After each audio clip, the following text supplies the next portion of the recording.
Welcome to Behind the Recipe. I'm your host, Christina Hitchcock. Join me every week as we deep dive into the joys of cooking, explore kitchen tips and tricks, and share delicious recipes that will inspire your next meal. So whether you're a seasoned cook or just learning your way around the stove, there's something here for everyone.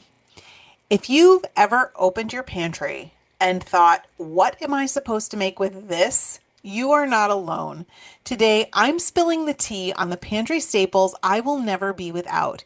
These are the real MVPs of my kitchen, the no-fail basics that keep dinner time smooth and stress-free. So stick around because I'll also tell you about my newest resource for quick and easy desserts that starts with a simple box of cake mix. So let's get into the heart of today's episode. The pantry staples that I will never be without. These are the ingredients that have saved dinner more times than I can count. They're the behind the scenes heroes that help me whip up something delicious even when the fridge is bare. So let's start with the building blocks. First up is canned tomatoes. I'm talking diced and crushed and whole and paste and sauce. All the ways you can get canned tomatoes. I use them in everything from quick pasta sauces to soups to chilies and casserole. And if you want a tip, always buy a few extra when they go on sale because they go on sale all the time and they last forever and they taste better than most jarred sauces when you add your own herbs to them. So, for instance, one night I had 15 minutes to make dinner before I had to get my son to practice. So I tossed a can of crushed tomatoes on the stove with some garlic, some onion powder, and some Italian seasoning. Turned it on, let it simmer for a little bit, threw on some penne to boil, and by the time the penne was boiled, the sauce had reduced a little bit, those flavors had gotten in there. I added some shredded cheese, and boom, I had a homemade pasta bake that tasted like it cooked all day, and it was ready in the amount of time it took to make the penne. So, real super fast. Speaking of penne, next up is pasta, and I always keep at least 4 varieties of pasta on hand: spaghetti, penne, elbow macaroni, egg noodles. Those are the 4. Actually, I'm going to throw a 5th one in there. I always have orzo on hand because orzo is just a quick and easy side dish that you could just whip up. So super simple. But you can build an entire meal around pasta with whatever else you have.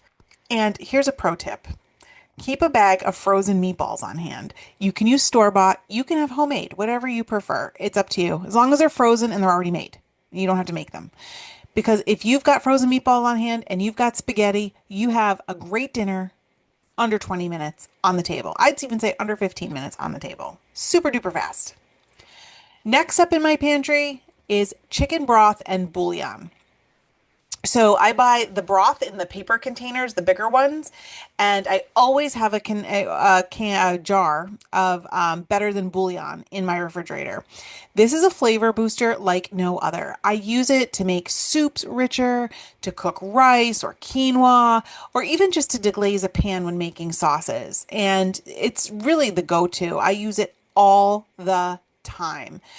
And here's a tip. If you have any leftover, like sometimes there's just like a little bit left in the container, freeze it in ice cube trays because it's perfect for when you just need just a little bit of stock for something or broth. Next up is beans. I have all the beans. I love the beans. Chickpeas, black beans, kidney beans, cannellini beans. I use them all and I have them all in my pantry because they're protein packed.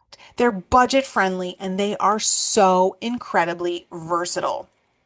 So I once made a chickpea curry in under 25 minutes using only pantry staples and a can of coconut milk, which is also a pantry staple.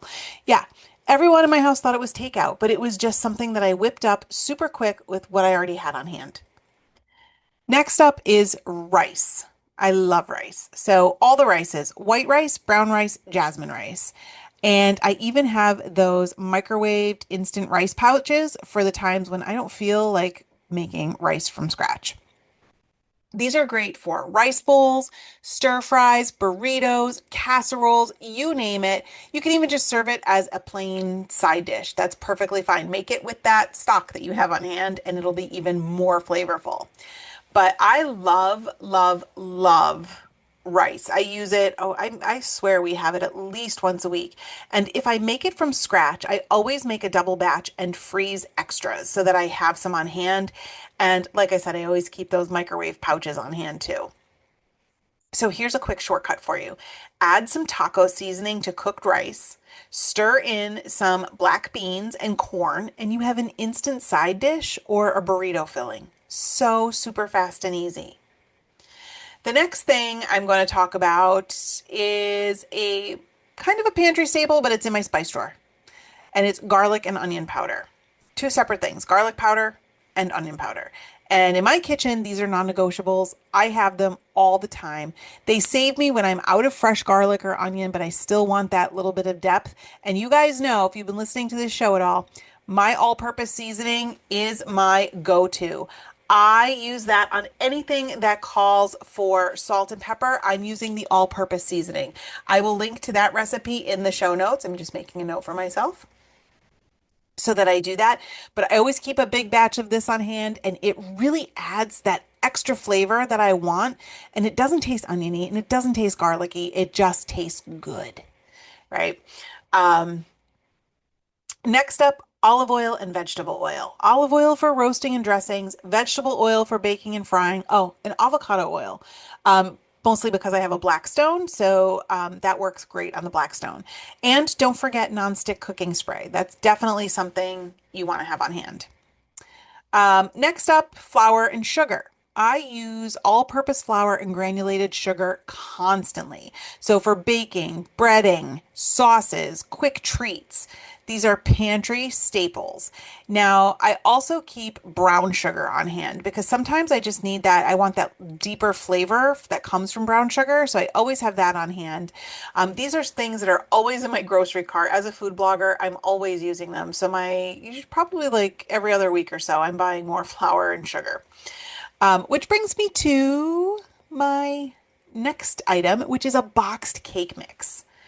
So this one might surprise you because, like I said, I am a food blogger and I can make a cake from scratch, but boxed cake mix is one of my favorite pantry shortcuts. And it's not just for cake. You can make cookies and bars and pancakes and cobblers, all kinds of things with just a little creativity and a boxed cake mix. Speaking of which, I just launched a new website, cakemixrecipes.com.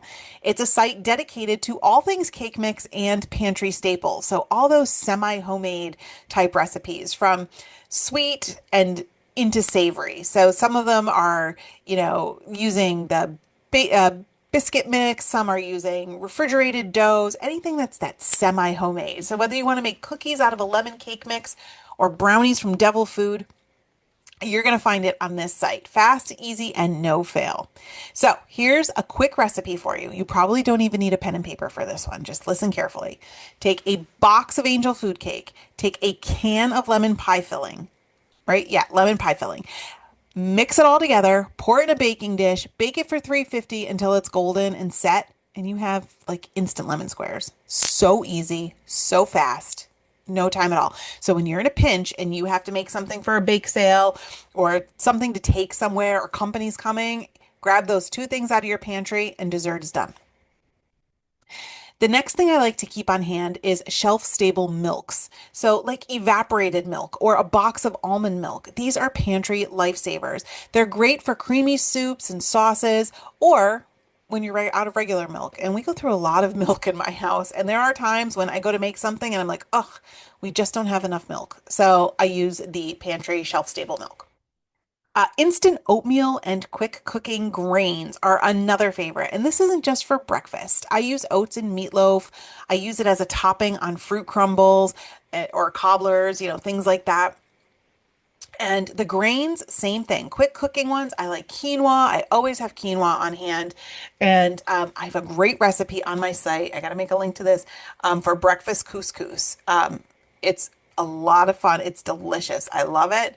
I make a big batch and I eat it all week long. Next up are seasoning packets, taco seasoning, ranch seasoning, Italian dressing mix. These are the secrets to big flavor. You can use them in dips and marinades or even just to season meat quickly instead of using salt or pepper. Now, let me tell you about my friend, my BFF Jill, she makes the best dip I've ever had. And I remember the first time I had it, it was at her house. Oh, this has to be going back like 17 years, a long time ago. I was at her house and she made, she had a veggie tray with some dip. And I'm like, Jill, this is the best dip I've ever had. Where did you get it? She's like, I made it. She goes, and you're going to laugh because it's only two ingredients. I'm like, what is it? She's like, sour cream and a pack of Good Seasons Italian salad dressing. That's it. Mix it together. Now, the secret here is letting it sit in the fridge for a little bit so all those flavors come together. It's so much better the longer it sits. But that's it. It is the best dip you will ever have. Hands down. Okay, next up, crackers, breadcrumbs, and panko. I always have lots of the Crispies in my cabinet. So these are great for topping casseroles, for breading, like breading chicken, or even as a soup thickener if you need it in a pinch. I have all the crackers, saltines, and the buttery ones, and the town ones. I also keep regular Italian breadcrumbs and panko breadcrumbs. I go through lots of them. And my tip for panko breadcrumbs, so this is just something I always do. I give it a spin around in my mini food chopper. And I like to do that because I don't like the big pieces of panko. I feel like if you break them down a little bit, they stick to your meat so much better. So that's just a little tip. Like if I was doing it on like a topping for mac and cheese, I probably wouldn't do that. But if I'm breading meat with panko, I definitely give it a whiz around in the mini food chopper. Next up, peanut butter. And let me tell you, my family goes through a ton of peanut butter. A ton. I swear, I think my son and my husband have one peanut butter and jelly sandwich each a day, usually for a snack at some point. No, oh, I take that back. We're not on peanut butter and jelly sandwiches anymore. Now they are taking whole grain wraps, spreading on peanut butter, and putting Fritos in it and rolling it up. I know, it's weird. They're weird, but they love it. It serves as a snack, but I like to use it with a little bit of soy sauce and a little bit of broth, and it makes a fast peanut noodle sauce. So you can just cook up either a pack of ramens without the seasoning packet or some thin angel hair pasta, cook that up, and then put that peanutty sauce on there. Chop up some scallions if you have them, or throw in other vegetables. And here's a tip. This one's loaded with tips. When I'm cooking my pasta, if I have vegetables I want to blanch, I drop a colander into the pasta pot while the pasta is cooking and blanch the vegetables right in the pasta water. I'm not messing another pot up or anything. Just right in there. Even if it's like they're already cooked and I just need to warm them through, I'll just drop them like that. But you could put all that together and then you have this great peanutty noodle bowl. I love it. Okay, last up, jarred sauces, pesto, Alfredo, marinara. All of these are time savers. Obviously, you can stir them into cooked pasta, but you can also use them as pizza sauces or spreads on sandwiches for a flavor kick. I like to spread pesto on a roll and just put on some like leftover chicken with a little bit of mozzarella cheese. Oh, and a crushed, not a crushed, roasted red pepper. Yum, yum, yum. My favorite. So you might be thinking, Christina, my gosh, your pantry must be like overloaded. And sometimes it is. And the trick with cooking from your pantry is making sure that it's organized, right? Because there's nothing worse than opening it up and seeing a total disaster in your pantry and you're just looking at chaos going, what am I going to make here? Like your eye just doesn't even know what to focus on. So having some sort of organization will really help you keep all your pastas and grains together, keep all your sauces together. Try to keep things like items grouped together so you know what you have and it's easier to throw together meals for you. I also use bins to separate my categories, and I like to decant things into airtight containers so that they don't go bad. I label everything. So, like I said, I have the airtight containers where the lids lock down. And what I do is I got my label maker out and I put the label on all four sides. So it doesn't matter which way I put it in the cabinet, I can always see what's in the container. I can read the label. And then what I do is I just cut the cooking instructions right off of an original package. So if it's rice, I'll cut the cooking instructions off and get some packing tape and tape it right on my container. I also include expiration dates on things so that I know when it expires and I don't have to go hunting around for that little code that you can never really find anywhere. I just take a Sharpie and I write it nice and big on it so I can see when stuff is expiring. I also keep a running list of what I have and think, well, actually more like what I'm running low on. So not what I'm out of, but what I'm starting to get low. Usually when I hit about the half or third, I have a half left or a third left, that's when I'll write it down. I don't like to run out of things. And since I'm using these things all the time, I want to make sure I don't run out.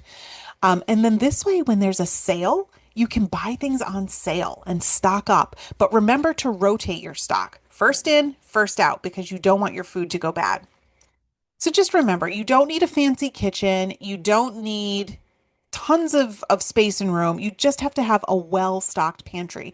And having these smart pantry staples and a little bit of creativity, you will have dinner on the table in no time or dessert, right? And if you want even more easy desserts that start with a box of the cake mix, head over to cakemixrecipes.com. You'll be amazed at what you can make with just a few ingredients that you already have.